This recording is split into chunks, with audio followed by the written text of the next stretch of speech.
go to sleep and talk about a place? I don't remember. Can you tell me É um the filme best way to get romântico to do Nicholas Silent Sparks? Hill? Why you want to go there? Entre uma mãe e uma filha. Espera, há um drama. Há uma Vamos tragédia. procurar respostas a Silent Hill. Where's my child? Only the demon knows where she is. E há demónios também. O Exorcista Who are you? 3000. Silent Hill. I am the Reaper. Não, é o Silent Hill. Daniel, Silent Hill. tu que és um gamer, Essa conta-nos tu. temos de deixar de usar essa palavra que eu Porquê? acho um estrangeirismo. Ah pá, Tu és porque... um jogador. Pois, um gamer... Não Sim, sei. mas um não gamer sei. é mais associado a videojogos. Soa muito pretencioso. Não, Soa muito não pretencioso. Bom, vamos andar com isto para a frente, está bem? Vamos lá, Daniel. Porque hoje temos um podcast muito repleto de coisas. Hoje vai ser um podcast Hoje- gigantesco, estou mesmo a ver. Hoje vai servir-nos terror da outra dimensão, não com um, mas com dois convidados. É terror psicológico, então. O primeiro é um repetente, ele chama-se Roger Avary, é argumentista do Silent Hill e é um homem com uma ligação muito profunda a esta história. E já vão perceber porquê. Bota profundo nisso. Ele já foi nosso convidado no episódio 112 do VHS, É versado lá. ao Pulp Fiction. O Roger co-escreveu e ganhou um Oscar a par de Tarantino com o outro filme de culto. Tem uma curiosa carreira e Silent Hill é, porventura, o seu mais controverso trabalho. E nós já vamos perceber porquê.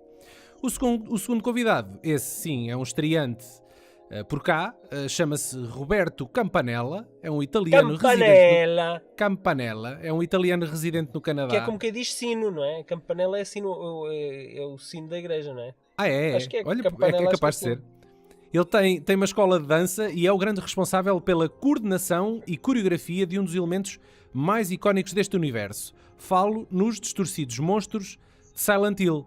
O Roberto é também o Pyramid Head no filme e na sequela, que é o monstro preferido dos fãs. Lembras-te dele, Paulo? Lembro, sim, senhora. Pá, e é sem dúvida uma das personagens mais marcantes. Tenho aqui uma história introdutória em relação ao jogo, porque tenho que dizer já, o jogo do Silent Hill é um franchise pelo qual eu me apaixonei logo no primeiro jogo. Ainda estávamos nós em finais dos anos 90 e por isso este podcast é muito especial para mim. Sim, eu lembro-me dessa paixão perdurar até os tempos de faculdade e tu me chegares à cabeça. Ai, oh Fajardo, vai sair um filme do Silent Hill. Ai. E nós tivemos uma discussão há pouco tempo porque eu dizia que tu não conhecias o jogo antes do filme sair e tu disseste que já conhecias. Já tinha ouvido falar no jogo. Nunca tinha jogado, mas já tinha ouvido falar no jogo. Sim. Porque eu dizia, e é verdade, embora o Resident Evil fosse mais popular, Sim. o Silent Hill estava um bocadinho ali mais underground. Confesso que sempre fui mais um gajo de Mortal Kombat. De sexo, né? De contacto com o sexo oposto. Mortal Kombat, não, eu... Eras um bocadinho mais direto e óbvio. Eu tive a minha fase em que era só jogos de arcade e era sem dúvida o Mortal Kombat e o Street Fighter, eram os expoentes máximos da altura, mas depois isso passou-me, mas essa fase passou-me para aí aos 15 anos, pá. Eram jogos do entretenimento muito direto, não é? Era porrada, era tudo muito básico, tudo muito direto ao assunto. Verdade. E de repente começam a aparecer estes jogos mais interessados num público um bocadinho mais adulto, e é aqui precisamente que aparece o Silent Hill. Sim, no final, como a história sim. não era tão pornográfico, no sentido em que não era porrada direta. Havia uma história de background. Havia uma história, havia inuendo, havia Sim. subtileza nas coisas. Foi uma viragem muito interessante ali nos videojogos e é porreiro nós também falarmos nisso. No final da década de 90, uma das mais respeitadas criadoras de videojogos, responsável pelos sucessos avassaladores que foram Metal Gear ou Castlevania, já ouviste falar nisto? Já. E talvez, à boleia do sucesso de Resident Evil, propõe-se a desenvolver um survival horror menos virado para a ação e os jump scares e mais dentro da linha do cinema de terror psicológico que o Japão tem vindo a produzir. E assim, em 1999, surge Silent Hill, o primeiro título de um longo franchise que ainda hoje está a dar sinal de vida. A proposta seria percorrer a velha cidade de Silent Hill no papel de Harry, um pai em busca de Cheryl, a pequena filha que desaparece após um acidente de automóvel. Aparentemente abandonada e envolta num denso nevoeiro, vamos descobrindo que aquela pequena localidade encerra um mistério obscuro e, à boa maneira lynchiana, tudo parece desconexo, surreal e perturbador. O jogo, claramente dirigido a um público mais adulto, atingiu o merecido sucesso graças ao seu universo visual único, às estranhas criaturas que vamos encontrando e ao ambíguo mistério que até hoje é merecedor de várias teorias de fãs. 2 anos depois, Silent Hill tem finalmente a oportunidade de esticar as pernas e explorar todo o seu potencial gráfico com a recém-chegada PlayStation 2, ultrapassando o feito comercial e de crítica com aquele que é o título preferido dos fãs. Em Silent Hill 2, o protagonista muda, mas a cidade mantém-se. Aliás, a cidade será daqui em diante o elemento recorrente de todos os títulos. Desta vez o personagem a entrar no nevoeiro é James, após receber uma carta da falecida esposa com indicações para visitar aquele local. É em Silent Hill 2 que estão quase todos os elementos mais icónicos da saga e um dos melhores twists que um videojogo já ofereceu. É também nesta altura que se assiste a uma viragem importantíssima no universo dos videojogos, que começam a ganhar uma preocupação cada vez maior na sua história e nos seus personagens. Silent Hill 3 aparecia nas lojas em 2003 e é provavelmente o último grande jogo da saga.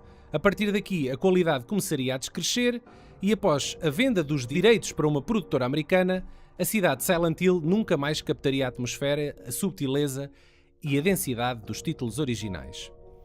A Konami, olhando para o cenário desolador das adaptações de videojogos para cinema, fechou a porta a dezenas de realizadores que se propuseram a fazer o primeiro filme deste universo. O Vale foi um deles, e consta que o pessoal Ainda bem! E consta que o pessoal japonês chegou mesmo a ofender o trabalho do homem. Foi preciso o realizador francês Christophe Gans criar uma pequena curta e escrever uma carta à Konami a explicar porque é que ele seria o tipo ideal para fazer esta adaptação. E conseguiu. Verdade. Em 2006, a produção franco-canadiana estreia Silent Hill, ou em português, A Maldição do Vale, um thriller psicológico que queria provar que era capaz de honrar o público gamer. E será que conseguiu? E acho que é aqui que temos um ponto de partida interessante, porque eu sou fã assumido da saga desde o primeiríssimo jogo. E tu, nunca tendo jogado, és fã assumido do trabalho do Christophe Gans. É bem verdade. É verdade, Daniel. Olha, eu estava aqui embebecido a ouvir aqui o teu relato e a tua paixão pelo jogo. Já está. Que transcende. Epá, tu, como estás tão envolvido aí na história, tu consegues-me dizer aqui se o nome desta família principal, Rose da Silva, se tem alguma ascendência portuguesa? Sim. Que eu saiba, não há qualquer relação. Por acaso podíamos ter perguntado isso ao Avary e não perguntámos. Grande falha. É verdade. Eu sou franco, eu gosto muito do filme. Eu também. Eu gosto muito do filme. Para mim, é uma, se não a melhor adaptação de um videojogo para cinema. Também o coloco nesse patamar. E isto não é dizer muito, não é? Nós sabemos que o marasmo que é o universo das adaptações de videojogos para cinema, sim. Mas eu acho que este está uns furos acima. Sim. O Christophe Gans conseguiu levar, conseguiu fazer um filme normal, se é que eu me consigo fazer entender, dentro daquilo que é uma adaptação de um videojogo, que normalmente é muito comercial. As adaptações de videojogos são trabalhos muito comerciais, não são coisas tão profundas, são trabalhos mais plásticos, mais esquecíveis. E ele fez aqui uma adaptação que nota-se que teve aqui desenvolvimento da história, que ele aprofundou os personagens. Há aqui muito investimento na criação de cenários e de ser fiel aos jogos. Há aqui elementos que ele foi buscar aos 3 primeiros jogos, mas mais especialmente ao primeiro e ao segundo. Mesmo em termos de fotografia, os ambientes, acho que está aqui um trabalho notável e não é só como adaptação de videojogo, acho que é um filme com uma atmosfera. O filme tem qualquer coisa, não é? Sim, o filme tem qualquer coisa. O Christophe Gans, ele é um realizador que ele só tem meia dúzia de filmes na algibeira, porque ele demora imenso tempo em pré-produção e a preparar o guião e atores.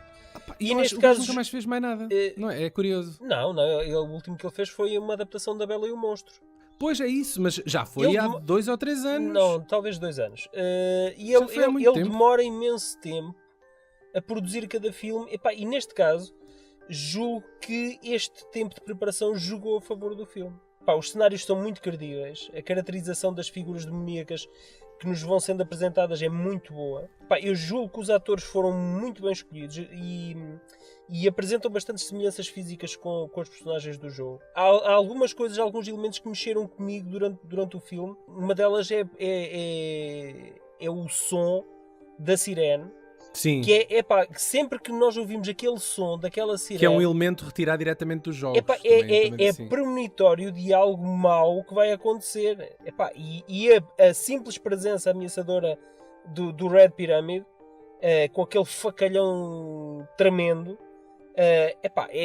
se ele tivesse mais presença, estaria ao nível daqueles monstros sagrados do horror, como o Jason e o Freddy Krueger. O Pyramid Head já é um ícone, já é um dos monstros mais cotados, mais considerados aí nos tops de fãs, etc, etc. Portanto, sim, mas ele como não é a figura central... Sim, ele acaba por ser o capataz daquela entidade maligna que está ali a assombrar aquela localidade. Exatamente.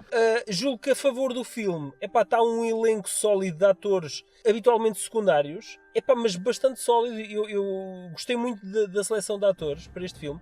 A Radha Mitchell, cativou os olhares do público. Ela não era conhecida, não era muito conhecida. Ela é australiana. Pronto, eu só me lembro de a ver depois no Surrogates. Sim, é verdade.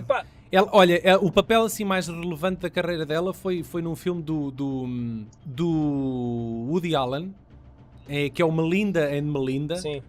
Que ela é a protagonista disso. Eu gosto muito dos filmes do Woody Allen, mas esse ainda não vi. Queres contar-nos um bocadinho a história do filme, do enredo do filme? A história, como eu já tinha dito anteriormente, é muito próxima do primeiro videojogo. Com algumas divergências criativas, diria eu, mas eu acho que a essência está lá. Isto, no fundo, conta a história de uma mãe, no caso do jogo é um pai, que decide levar a filha até uma cidade que ela costuma mencionar habitualmente quando tem crises de sonambulismo. E a mãe acha que levando-a até essa cidade vai curar a rapariga daquele trauma que ela está a viver. E quando lá chegam, a rapariga é essa que é adotada. Ela não vive com os pais biológicos. É uma rapariga adotada. Exatamente. E eles, uma vez chegados a esta pequena localidade, aquilo é uma vila, não é? Reparam que a vila está aparentemente abandonada, aparentemente cortada do mundo exterior. É uma cidade abandonada. Aparentemente abandonada, uma cidade sem ninguém. Com um cenário, um retro look industrial, mas que nós percebemos que algo terrível aconteceu. Não está bem, exatamente. E que vitimou muitos dos seus habitantes. A miúda desaparece e a mãe tem que procurar a filha com a ajuda de uma polícia que entretanto as vinha a perseguir uns quilómetros antes. E depois o que se segue é uma espécie de seguir as pistas, tal e qual como o jogo nos apresenta, e vamos descobrindo que houve um incêndio naquela localidade, existia um culto de bruxas, de caça às bruxas, e no resultado de uma dessas queimadas malignas, uma força negra terá renascido e condenado aquela localidade a uma espécie de purgatório perpétuo. Eu acho que pronto, eu acho que isso é a desculpa ideal para introduzirmos aqui o guionista, o Roger Avary. Ele é um gajo bastante excêntrico, mas bastante acessível. E julgo que esta base tem muito a ver com algo pessoal dele nas suas crenças, não é? Vocês têm até que me deixar aqui explicar um bocadinho, porque isto depois na entrevista pode aparecer um bocado descontextualizado para quem não conhece esta história. Exato. Que eu vou contar agora muito rapidamente e depois passaremos então à entrevista. Para se falar em Silent Hill, ou pelo menos na história que está por detrás desta cidade, temos que falar em Centralia, que é uma pequena localidade mineira na Pensilvânia.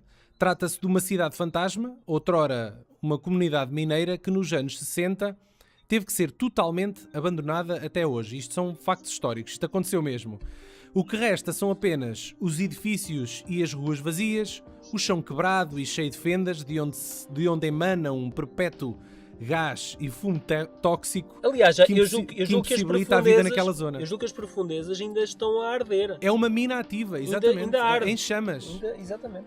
Se Silent Hill existisse, seria com certeza aqui nesta localidade. Sim, foi muito baseado, não é? O argumento foi muito baseado nisso.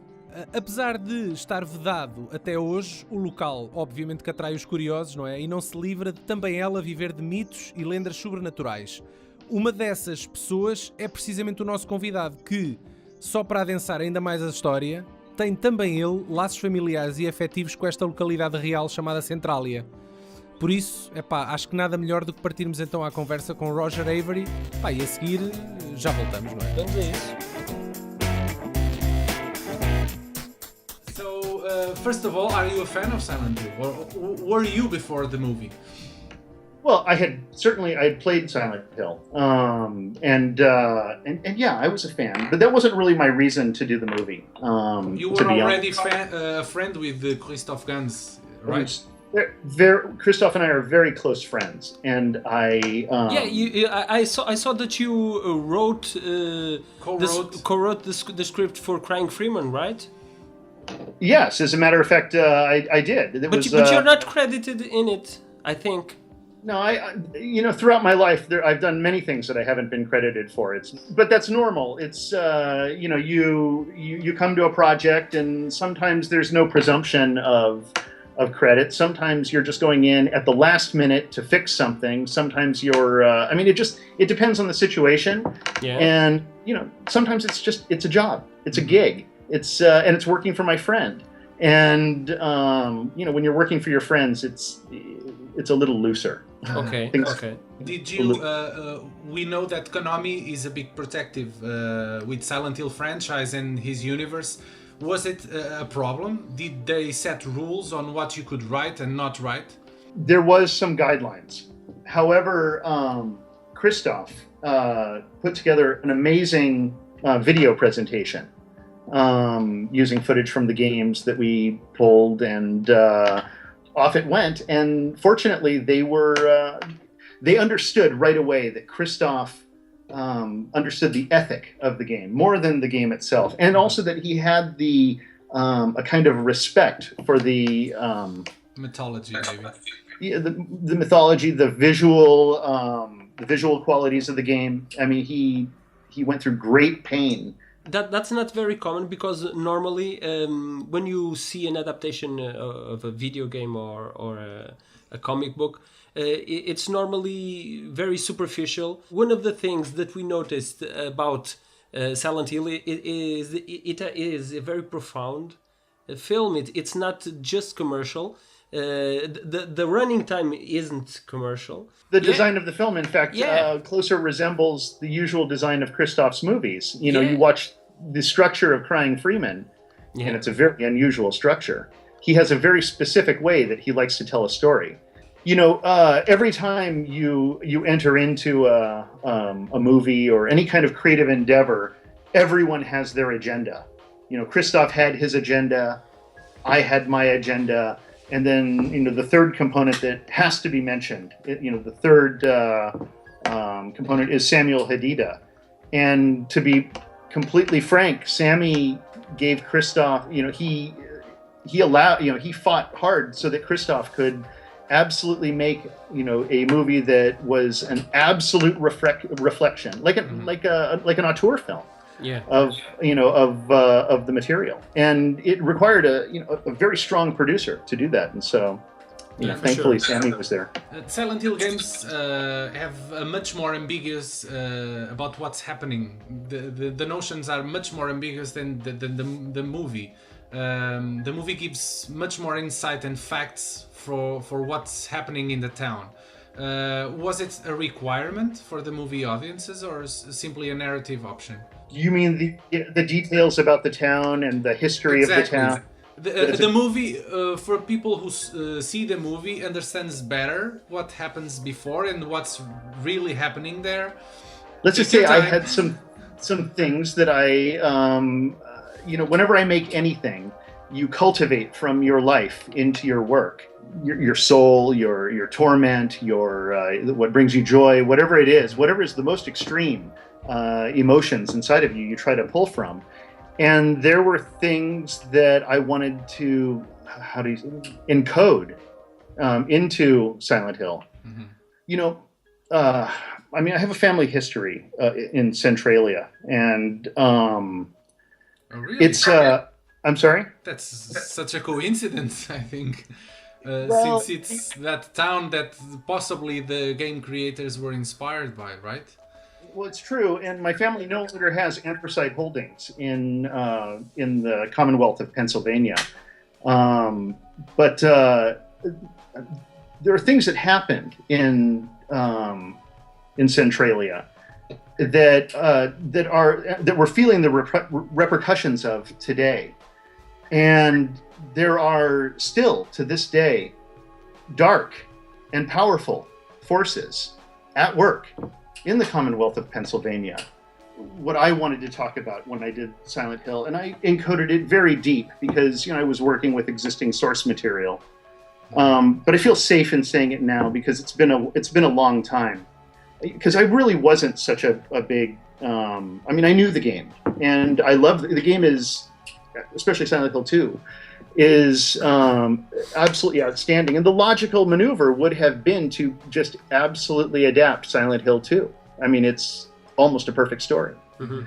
And that was at first what I thought Christophe wanted. But the more I started working with Christophe, the more I realized that he was seeking something more textural and looking to disassemble Silent Hill and go deeper into the mythos. Well, it led me to the Molly Maguires. Have you heard of the Molly Maguires? No. The Molly Maguires were a union of Irish, mostly Mm-hmm. Irish, miners. I'm here to tell you two things. One, the mine fire that happened in Centralia was not an accident. People would like you to think it's an accident. Mm-hmm. It's not an accident. Anthracite coal requires high BTUs in order to ignite, and there's just no way a coal fire ignites that. I believe that that there were other forces that ignited the coal, knowing that it would take 250 years maybe for the fire to be put out. During that time, a lot can happen. I can see that the Gucci character, it's probably yourself. Maybe a little. Maybe a little. In essence, they pick up three innocent men, and who happen to be miners and were suspected union leaders for the Molly Maguires, and they wanted to get rid of them. They had no evidence on any of them, and they eventually find a guy in prison whose name is, I can't remember his name, something with the bum. And this is a guy who's serving, he's looking at death in prison, waiting for death, and he decides to turn evidence against three other guys. And they end up going on trial as Molly Maguires and are put to death. Three innocent men are put to death. Then, years later, the mine fire starts. I think it was 1962. Now it's going to take from that point maybe 200 years for it to burn out. Let's say we're how many years since 1962? Let's see, 50 something years. So really just another 150 years, and the anthracite coal reserves, which at that point will be extremely valuable, are going to be worth not hundreds of millions. It's going to be worth billions and billions. Because energy is one thing that we're running out of, and especially something that has high BTUs. Who can wait something like this out? Certainly not simple people, but cabals of people. Yes. Cabals of people who will look beyond, the short term, who will look into, the far future. Yeah.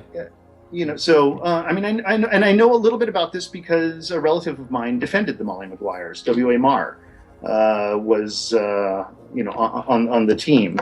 And so it's something that resonated with me deeply throughout my whole life. And I had been thinking quite a bit about it. It's how people are crushed and oppressed by the cabals which run our world. Yeah. And so I thought this might be an avenue for me to exercise, in a kind of oblique way, in a very oblique way, In Portugal, there's a secret group called Maçonaria, It's in America, it's the Illuminati. Yeah, kind of Illuminati. Who worships the one-eyed god. Yeah. So it's all inside of, I put it into Silent Hill. That's, okay. And to me, when we started our early discussions, I thought, I know the game a bit. Mm-hmm. I like the game. When you write, you have to write about something when you're doing it on the page. It has to come from somewhere. Mm-hmm. Or else you don't feel the emotion. You don't feel the pain and agony. And so I had this idea about just the town. It's a metaphor. Everything in Silent Hill 2 is meant to be a metaphor for me. Okay. This certainly does not reflect my opinion, but fact is, there's a lot of internet fans that blame the writing from the first movie as one of its flaws. I can see that you acknowledge that, that people say that. Do you feel you should have done things differently, or the movie is exactly what you intended to be?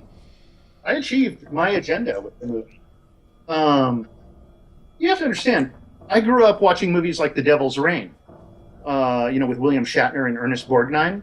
Mm-hmm. And to me, The Devil's Rain is an absolutely outstanding, amazing movie. Most people will watch The Devil's Rain and say it absolutely is an awful film, mm-hmm. and that it's personal opinion. Have you seen Silent Hill Revelation? The second? No, I saw The Coming Attraction. I know that you wrote a draft for it that it wasn't used. Can you give us some ideas you had for it? It was a bit like Silent Hill 3. Sammy had I knew he wanted to go in the direction of Silent Hill 3. I began kind of putting together some ideas, and to be perfectly honest, life intervened, and I found myself in jail. To be perfectly honest, and though I finished a draft of the script while in jail. That could be an interesting place to write a story, I think. Even as it turns out, I wrote 4 scripts in a book while there, so it turns out to be a very productive environment. We were literally chained to a table. So, while working on the film, I had written a preamble to the movie, like a prologue mm-hmm. to the film, about the girl. She's at the asylum, and as we were making the movie, we got to that point where, to be perfectly honest, the Bond company was fighting against the production, and Christophe was having to fight every single day with the producers and to keep the movie going, and they made him cut pages, and I wasn't there. And Christophe or whoever it was said, "Okay, we're just going to cut from here. Boom, we're not going to shoot any of that." And that's what they cut, was the setup of the entire movie. It's almost like making Wizard of Oz without Kansas. Okay. And that was kind of what it was like. I had many of the same characters playing doctors, and and it was and it was an explanation of why this behavior of this mother, and this kind of overly protective mm-hmm. behavior from the mother, which actually makes almost no sense in the movie now. It becomes the mother theme. It's very present. It's still very present. So and I just felt it needed a little more. It's not enough to just be a mother, because plenty of people are mothers, who endure terrible hardship. I can see that Silent Hill touched you in very interesting deeply. Way. Yeah. Thank you for sharing the stories with us. I love the movie. It is like a fever dream when I watch it, though, and I only saw the film for the first time at the premiere. Really? I was invited. Really, the way it was, what happened was Christophe called me. I came to Paris. I stayed there for a month or two and worked with him. Then I left, and then he went off and he made the movie. Thank you very much. Thank you very much, Roger. You were very nice. Okay, talk to you soon. Bye. Bye. Estamos de volta. Já agora deixa-me só aqui lembrar, durante a entrevista, o Roger fala, e bem, isto é verdade, saiu na imprensa na altura, ele esteve preso durante um ano. Sim.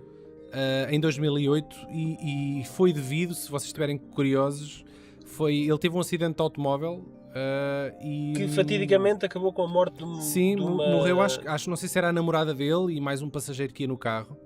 Ele sobreviveu e teve preso um ano por causa disso, portanto imagino que seja crime por negligência. Mas eu não sei se ele estava sob efeito de álcool enquanto conduzia. Ou uma coisa desse género. Eu julgo que era algo do género. É possível, é de caraças, é uma história do caraças. Exatamente. Mas pronto. E em relação àquele final ambíguo, queres comentar? Sou pena de estarmos a pisar território spoiler, mas vá, força. Simplesmente regressam a casa e ficam numa espécie de estado catatónico. Subentende-se que continuam presas naquele universo. Para os fãs do videojogo, se calhar pode ser... Não ajuda por aí além, Pronto. posso dizer. Aquele final foi uma opção do realizador. Sim, não, isso é totalmente, não é? Ele também teve alguma liberdade criativa. E eu não sei se o Christophe Gans na altura imaginou em fazer uma sequela deste filme. Porque é um filme... Eu julgo que não. É um filme bastante fechado, a história é bastante fechada. Eu acho que ele não viu tanto esta história como uma história comercial, mas mais como um filme fechado. O filme, porque isto até parece um bocado pretencioso dizer-se, mas o filme é quase um filme de autor. Percebes o que é que eu quero dizer? Sim, até certo ponto é. É um filme com uma posição artística muito, muito forte, não é? Sim, isso é muito vincado no filme. Isso é, de facto, muito vincado. E é bastante diferente de fazer um filme europeu e depois fazer um filme em que tens um grande estúdio por trás e ainda por cima uma editora de um videojogo a ditar regras. A pressionar, não é? A pressionar. É muito difícil tu teres algo de ti que sobreviva a tudo isso. E acho esse escrutínio, não é? E acho que ele conseguiu fazer esse equilíbrio e esse malabarismo. Nota-se que não é um filme do UV Ball que está ali, não é? A verdade é que Silent Hill estreou, não foi um sucesso estrondoso, mas foi um moderado sucesso, especialmente considerando que se trata de um filme de terror e esses filmes nem sempre fazem milhões e milhões de dólares em bilheteira. Mas Silent Hill conseguiu fazer um generoso valor para os estúdios, o suficiente para eles considerarem uma sequela que viria a estrear em 2012. Desta vez sem o Christophe Gans a realizar, com uma série de outros elementos de volta, mas se calhar é aqui que a porca tosta o rabo. Será que a sequela Silent Hill Revelation é boa? Nós vamos falar nisso mais daqui a pouco. Se calhar agora chamávamos até ao podcast Roberto Campanella. Ele é um dos elementos pelos quais Silent Hill é mais lembrado e é sem dúvida a fauna de mostrengos com que temos que nos degladiar ou normalmente fugir ao longo do jogo. Ao invés de apostar em fileiras de dentes e rugidos cavernosos, os designers optaram por dar vida às criaturas disformes e cambaleantes, caminhando numa linha ténue entre o erótico e o perturbador. Some freaky shit. O célebre Pyramid Head, por exemplo, um humanoide com uma armadura triangular no lugar da cabeça, há de ficar para a história como uma das aparições mais desconcertantes de sempre da história dos videojogos, e também ele ganhou lugar de destaque na duologia Silent Hill.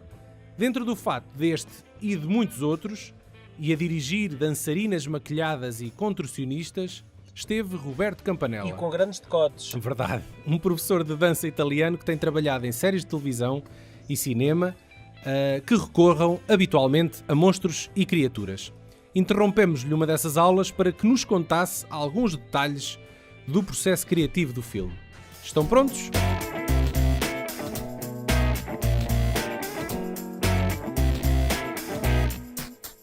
Hello, Roberto. How are you? Hey guys, good. How are you? Where are you now? I'm in Toronto right now. I'm in a dance studio rehearsing with my dance company. So you work in a school dance, right? Well, I have my own dance company called Pro Arte Danza. You can check it out at proartedanza.com. We have a choreographer from Italy right now who's creating for my dance company. You are specialized in body movement. And in Silent Hill, you had to create the monster behavior. How was that process? Well, I mean, it all happened by chance, really. In a way that my agent... I think it was the second movie in your career, right? that you did the choreography? Well, Silent Hill was pretty much my first big feature, because up until then I was doing more arts TV shows, like more dance artsy TV shows, and my agent at some point called me and he said, "Well, would you like me to submit you for this big feature? The director Christophe Gans wants to hire a dance choreographer for all the creatures involved." And I said, "Yes, of course, that would be fun." Were you approached only to choreograph other actors and stunts, or were you supposed to play some of them since the beginning? We had a mix of stunts, dancers, and actors who I was supposed to work with, who then, of course, I was working with. But originally, I was only hired to be a movement coordinator. Now, then we started casting. We went around with the casting director trying to cast the Red Pyramid. And Christophe was not really happy with what was around. He had really clear ideas as to how the guy would move and look like and whatever else. So then at some point, when he couldn't find anybody, he turns to me and says, "But why don't you do this? Why aren't you the Red Pyramid?" And I said, "Well, that's up to you. If you want me to, I will do that." I mean, we bounced ideas, but Christophe was really clear about the fact that these creatures were in pain in a way. You know, there was a lot of pain, and in suffering. fact, the best analogy that he could give me was like Dante's Inferno. And as soon as he said that, it really, really made a huge difference.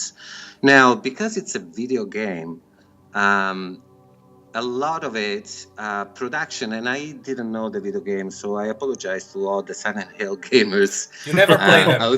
You never played? I never ever played, but Christophe was a gamer, was a Silent Hill gamer. So what production did, they started cutting all different clips from the video game for the creatures. So a lot of it, I took it from the video game, and in addition to what, of course, Christophe was after, and a bit of my contribution in it. So it was a concerted effort, I would say. And it was really detailed and specific. I remember when I played the games, these monsters weren't exactly scary. Well, they were scary, but there was also a disturbing and hypnotizing quality in them. He was not going after being really scary as much as he was. It wasn't jump scares. It was something else. It was not. I mean, there were a lot of more layers on it that Christophe was after. Hopefully, we fulfilled that objective, but he was not going just for scary. He was going for disturbing, and there is part of us who should feel badly almost for these creatures, because they are trapped in that. In a limbo. Yeah, in that kind of curse, in a way. Yeah. That another disappointing thing that you're about to hear is the fact that it's actually, these movies were never my kind of movies to watch, really. So horror movies in general was not something that I would deliberately pick up or go see to a movie theater. So there was a big learning curve for me to just keep up with horror movies in general. The choreography for Thriller, Michael Jackson's Thriller, that's dance, famous worldwide. That's dance. But I think it's a nice mixture between the dance choreography and the horror genre. It's almost a perfect world in these two different art forms. I mean, the great thing about it is that, and it makes total sense to me, that more and more producers or directors are looking for dance choreographers for the movement of the creatures. Whether we work with actors, dancers, stunts, doesn't matter. But it makes total sense that you have a dance choreographer to do that. Mm-hmm. Because we're in tune with movement, we're designed to mimic movement. We're trained to mimic movement. And we can propose a lot of movement material for the directors to cut and paste, to pick and choose, and sometimes even directors just have an idea. They don't really know sometimes what that means in terms of movement, but they have ideas. So you do need. Yeah, you have to interpret that idea. Exactly. Most of what we do is translating someone else's vision. I really have to go back to Silent Hill universe. I have just two or three questions here. You also play the janitor's character, both in real and Dark World, right? Yeah, that's basically at some point during shooting, Christophe comes to me and says, "Look, we just made up this other creature, and I want you to do it." Mm-hmm. And so he only exists because of you. You know that. That's right. That's right. And he was so excited about it, and he said to me, "Listen, this does not exist in the video game. Konami gave us permission to go ahead with it, and I really want you to do this creature too." So, and of course, that was a human being in the past. Yes. So it's the most human monster in Silent Hill. At least it's the one we see a face, legs. That's right. That's right, and it's pretty slimy and disturbing, even in real life. I have to say. Yes, it is. For me, being a father of two girls, for me to play that part, even though I wasn't saying anything, but it was pretty clear what that flashback was about. Yeah, it was raping play. And Christophe was making, of course, jokes about it, how well I did it. I don't know if You're a proud monster. But even the flashback, even as a human, because of course it's implied that I would be raping the little girl in the washroom, right? Mm-hmm. Did you know the Pyramid Head character is seen raping the nurses' characters in the games?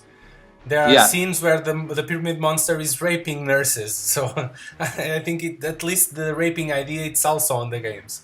Yeah, I know, and for some reason, it's always me playing that, so I don't know what to think about that. Let's just go quickly to Silent Hill Revelation. You were also participating in a sequel, right? And I've got to tell you, I had great expectations for that movie. But you were only credited as being Pyramid Head. Was really just that your part in the movie? Just Pyramid Head again? No, I was also the movement coordinator for all the other creatures as well. Okay. How it was this time around? You had the really big fight at the end with the missionary. Yeah, I mean, I would say that, it's always fun. It's always fun for me to do that. Mm-hmm. I had the great thing about doing a sequel is that you get a chance to improve upon what you've done in the first one. Of all the things that you look at and you say, I should have done this better. And so the great thing about it is that you have a chance to improve upon, right? It's just my opinion, but I think with the nurses, I was happier in the second one than in the first one. In my opinion, but of course, again, it's only my opinion, right? Well, the nurses scene is cool, but overall, the movie is a letdown to me. It's just not the same thing as the first one. I love the first one. The second one is just a disaster. I think visually, it's a great film. Visually, the characters' development, I think something's missing. When you're in, it's so hard to be objective about it because I'm also incredibly harsh on myself when I see my work. Mm-hmm. So it's hard to really be objective. I do feel that, I mean, overall, if we look at what people talked about out there as far as Silent Hill 2, the revelation, sure, there must be a truth in there. The fans, the gamers, had higher expectations than ultimately what they witnessed. And you know, the only thing that we can all do is to accept that and respect that. Can I tell you something that nobody has seen that, but in the last fight with the missionary, there is a moment that with my sword, the top of my sword, the handle, whatever, I basically fake, you know, to hit her on the chin, and she flies back.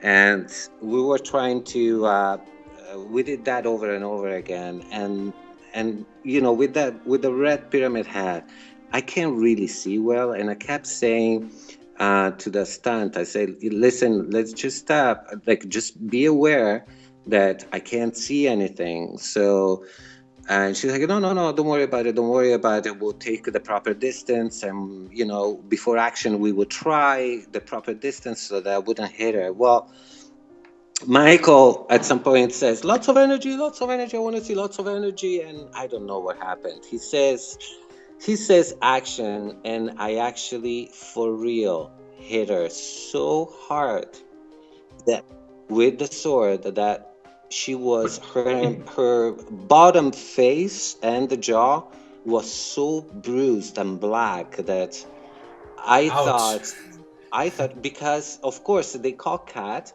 I felt that I hit her, take my hat off, and she's on the ground, and I thought, oh my God, I killed her. Oh my God. It wasn't it was a prop. It was a prop, but still. Okay. Yeah. It hurt. Well, thank God it was a hard prop. Yeah, but it was really hard, plus my strength, my, you know, impulse in the action.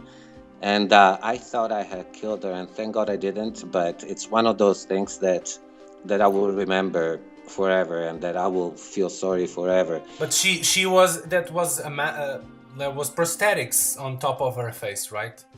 Yes, but it didn't save her the bruising. Yeah. Like, she was black all over her face. Like, it was just really, I felt so badly about it. She forgave And you? She's okay now, you know, like, but and the other one was when I still in Silent Hill 2, when I'm with the inmates, the jail thing, and they have all their arms out. Yes, yeah. Okay, I remember. Yes, they were. Yeah. You cut a lot of arms with the sword, like. Yeah, and to one of the inmates, I was really close to cutting for real one of his arm. Like, actually went down and hit the guy so badly. You were really Pyramid Head on that oh set, my I God, can say. man. Oh my God! And You're it the all henchman. It all happened in the second one, and I kept saying sorry to people all the time, apologizing, because it was becoming a hospital, that set, with me around. Call the nurses. Thank God we had the nurses. Yes, yeah. You also directed the TV movie in 2007 called The Calm Below. What is it about? That's one of those artsy movies that I was telling you about. It's a short that we did for Bravo, the channel here. It's a short, but in actual fact is a choreography of mine danced by this phenomenal talent. He's a big star principal dancer of the National Ballet of Canada. His name is Guillaume Cote, and I choreographed this piece for him, and we put it on film in real locations and whatever else with a proper narrative. It's the loss of his relationship with this beautiful woman, and we put it on film in real locations. And did you enjoy the experience of being behind the cameras? I did, and more I think that will be what I want to pursue. Thank you very much for this interview. And thank you for revealing all that gory details from the behind the scenes of Silent Hill. I think sometimes, I don't know, maybe just me, but the behind the scenes are so fascinating to me, Yeah, for us too, though. Okay, guys, thank you guys so very much. Thank you very much. Okay, Bye, Roberto. Encerrada a última conversa neste podcast, chegou a hora de darmos aqui um cheirinho em relação ao segundo e último filme existente do universo de Silent Hill. A sequela, em português, Silent Hill - Revelação, é assim que se chama. Se o primeiro filme não era suposto ter uma sequela, e mesmo assim teve-o, depois desta, de certeza que já não haverá um terceiro. Pois.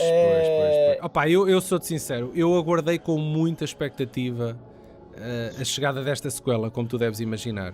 Pois, acredito. Primeiro que o Christophe Gans não ia voltar, assumo isso perfeitamente. O Roger Avary também não ia regressar para escrever o filme.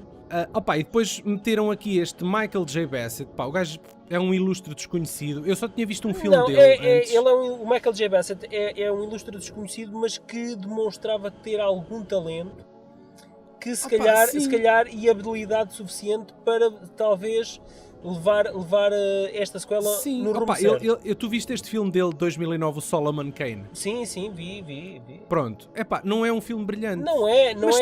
Mas tem um visual bastante apurado, não é? Mas atenção, aqui o Revelação também tem esse sentido visual apurado. Mas é só isso. Pois. Mas é só isso.